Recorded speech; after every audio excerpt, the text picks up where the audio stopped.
Hi everyone, I am so excited that I've had some time the last few days to work on the children's version of the Soul of Civility, the children's book iteration of these ideas.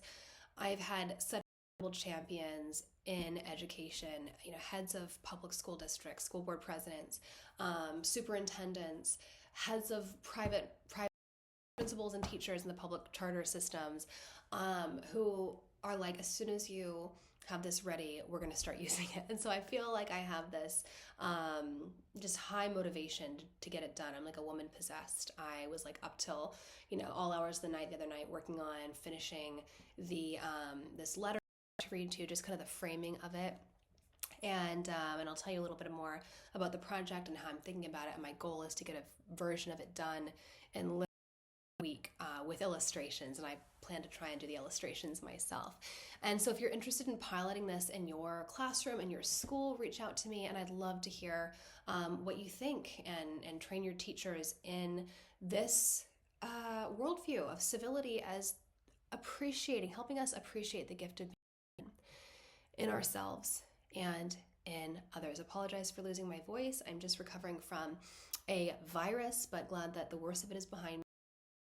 So here is the introduction. I'm going to read to you the kind of letter I wrote to introduce this book. Here we go. Heroes and Villains. The Soul of Civility for Young Citizens, Parents, Teachers, and Mentors by Alexandra Hudson.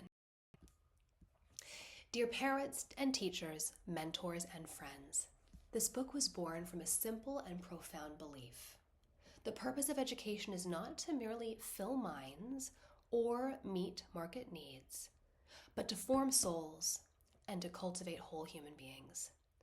This idea may appear novel, but it's in fact ancient. True education shapes what we know, orthodoxy, what we do, orthopraxy, and what we love, orthopathos. It forms the whole person, head, heart, and hands in harmony. In Greek, these ideas were captured in those words I mentioned before: orthodoxy, orthopraxy, orthopathos. In cultivating our minds, it helps us think well. This is orthodoxy, from the Greek word meaning correct, and doxa, meaning belief. In cultivating our actions, it helps us act well. This is orthopraxy, from the Greek word orthos and praxis, meaning practice. And in cultivating our hearts, it forms our loves. This is orthopathos, from the Greek orthos and pathos, meaning feeling or affection. The goal of this pedagogical trial, orthodoxy, orthopraxy, and orthopathos, is to cultivate our humanity to its fullest, bringing forth what is most noble and best in us and relegating the ignoble within us to its proper place. This is how future citizens and leaders across history have been formed, shaped by stories that cultivate and inspire and challenge us, and then deployed in the service of making the world a better place. This forgotten vision of education prepares us to serve others and to live well together in this shared project of self-governance that is a democracy. Across time and place, stories have been the central tool in this project of cultivation, formation of young persons. These stories in heroes and villains comes from the oldest wellspring of human wisdom. They remind us that the great questions in life, how to live well with others, how to be kind and just, and how to use power wisely, are not new. Gilgamesh, Tahoe-Hotep, Tocqueville, Hannah Arendt, Aesop, and others wrestled with these same questions that we do today. Each story invites children and the adults who love them into the great conversation about the foundational questions of life, questions of origin, purpose, and destiny, such as, who am I? What does it mean to be human? What's the best way to live? What is my purpose in life? These questions are foundational to civility because they are foundational to the human social project. Thoughtful people across time and place have reflected on them, and every student and every person ought to have the opportunity to ask and answer for themselves these questions as well.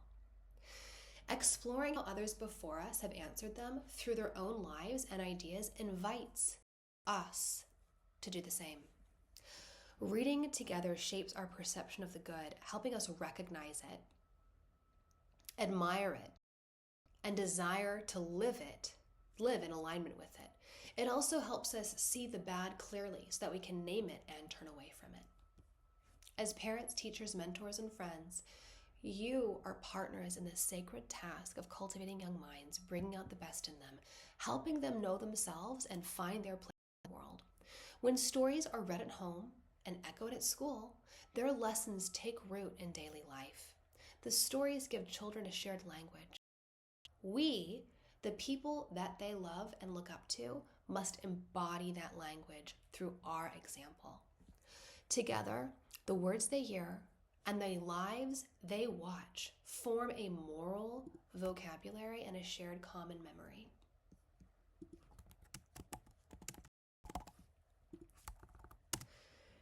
I wrote The Soul of Civility, Timeless Principles to Heal Society and Ourselves with my own children in mind, hoping it might create a gentler world for them to grow up in, a world where their dignity and personhood are honored and where they learn to honor others as well.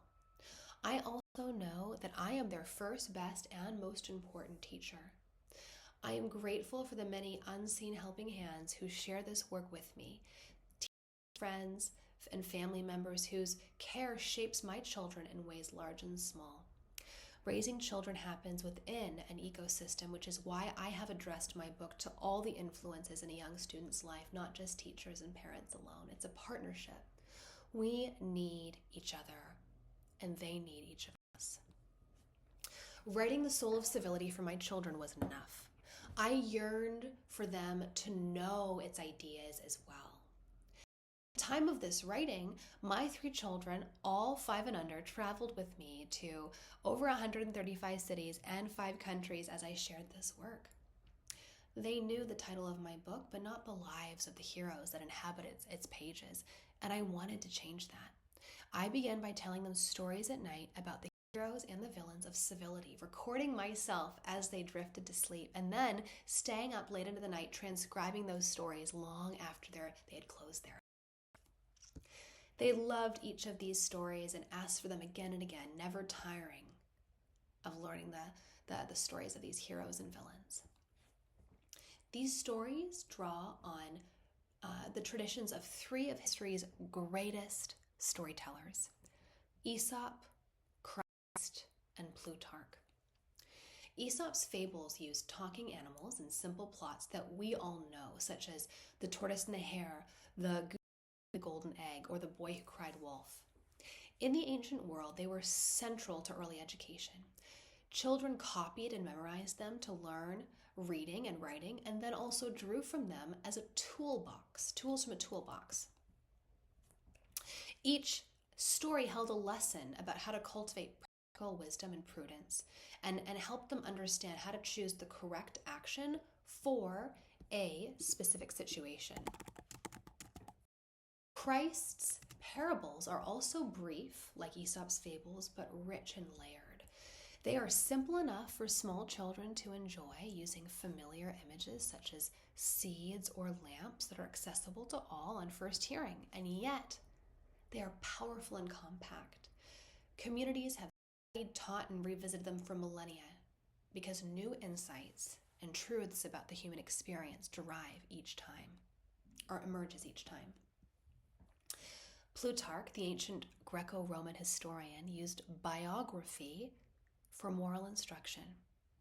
He was a careful scholar who cared about telling the stories of those who came before us in order to help readers live better in the present. He examined lived character rather than abstract depiction. Although he was a Greek writing under Roman rule, he did not adopt a nationalistic lens. In his paired biographies of famous Greeks and Romans, wherever he saw admirable conduct, he praised it. Wherever he saw vicious conduct, he condemned it. In his opening from The Life of Alexander the Great, for example, he wrote that he was looking for, quote, signs of the soul in action. Plutarch's Lives is a sustained study of character and motion, and that is my hope for this book as well. Together, these traditions show how short, clear stories, whether fable, parable, or biography, or a blend of all three, can inspire and instruct readers of any age or background. My aim is for this book to be read in homes and in K-12 classrooms, nourishing the hearts and minds of students of every age, along with the adult who reads it to them. Each story has both general discussion questions, and each question has a civility connection, or an explanation of how it will help the student understand and apply these ideas to their lives. I offer an expanded age-appropriate discussion at the end of each book. I also include the end of each story a correlated reference to my book, The Soul of Civility, for people who want to dig deeper into these themes on their own, before, after bedtime, or class. Too often today, classrooms, homes, and in life, we are satisfied with what people and children do and say, and we're fixated on them doing the perfectly correct thing. This is orthopraxy, or right practice. It matters. Orthopraxy is politeness. It's etiquette, it's technique, it's manners, but outward action alone is not enough. There is also orthodoxy and orthopathos, which is where civility enters. Civility is an inner disposition of the heart. It begins with seeing others as our moral equals, human beings with innate dignity and worth. Orthodoxy is right understanding. It is clear recognition that every person is a miracle. This is one of our central tasks as parents, teachers, mentors, and friends. Helping see children the profound gift of being human, ourselves and others. But even orthopraxy and orthodoxy are incomplete. We're not only mind and body, we're also heart. And the heart is what sustains right thinking and right action when they are difficult. This is orthopathos, or right feeling. It is not only knowing that others possess inherent dignity, but also cultivating the affection that aligns with that truth. This is stories are helpful to create orthopathos. It is possible to hold the right ideas, orthodoxy, and do the right thing, orthopraxy, while carrying a heart that is out of alignment. That love takes work. Civility requires hands, head, and heart. It calls for right action, right understanding, and right motivation, so that we act well for the right reasons. I hope it's a resource that parents and teachers can make their own. Each story is a starting point rather than a fixed script. Treat it as a canvas. Build out activities around it. Ask new questions beyond the discussion questions I offer. Connect it with other subjects you're teaching. This is where the joy of learning comes from. The more ideas from different places begin to illuminate one another. Use the story of Gilgamesh, the oldest story in the world, when you explore ancient Sumer and Mesopotamia, the cradle of civilization. Let your unit on ancient Egypt grow from the wisdom of Ptahhotep, the oldest book in the world. Bring the truth-telling courage of Edward Coles into a social studies or civic discussion about slavery in the founding era. Pair the story of Hannah Arendt with your study of World War II and the Holocaust. Let each narrative become a thread that links history, literature, ethics, geography, and the questions your students are already asking. My hope is that these stories spark creativity in both home and classroom, opening spaces for crafts, projects, subject exploration and conversations that will grow well beyond these pages. Education becomes formation when what we learn shapes what we love, and what we love shapes who we become. With children, the messenger becomes part of the message, so learning with someone they love has its own formative power. My hope is that these stories make room for love, joy, and trust to grow. May these stories awaken wonder, nurture wisdom, and help us, all ages together, grow in civility, curiosity, and joy.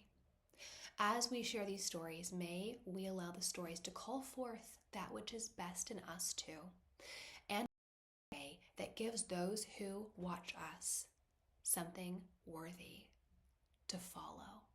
With gratitude and hope, Alexandra Hudson.